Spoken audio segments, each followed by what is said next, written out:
یہ ایک سورہ ہے جس کو ہم نے نازل کیا اور اس کے احکام کو فرض کر دیا اور اس میں صاف صاف آیتیں نازل کی تاکہ تم یاد رکھو۔ بدکاری کرنے والی عورت اور بدکاری کرنے والا مرد جب ان کی بدکاری ثابت ہو جائے تو دونوں میں سے ہر ایک کو 100 درے مارو،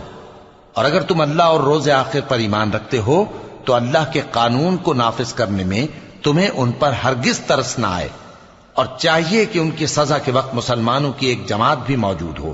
بدکار مرد تو بدکار یا مشرک عورت کے سوا کسی سے نکاح نہیں کرتا، اور بدکار عورت کو بھی بدکار یا مشرک مرد کے سوا اور کوئی نکاح میں نہیں لاتا، اور یہ یعنی بدکار عورت سے نکاح کرنا مومنوں پر حرام ہے۔ اور جو لوگ پرہیزگار عورتوں کو بدکاری کا عیب لگائیں اور اس پر 4 گواہ نہ لائیں تو ان کو 80 درے مارو، اور کبھی ان کی شہادت قبول نہ کرو، اور یہی بد کردار ہیں۔ ہاں، جو اس کے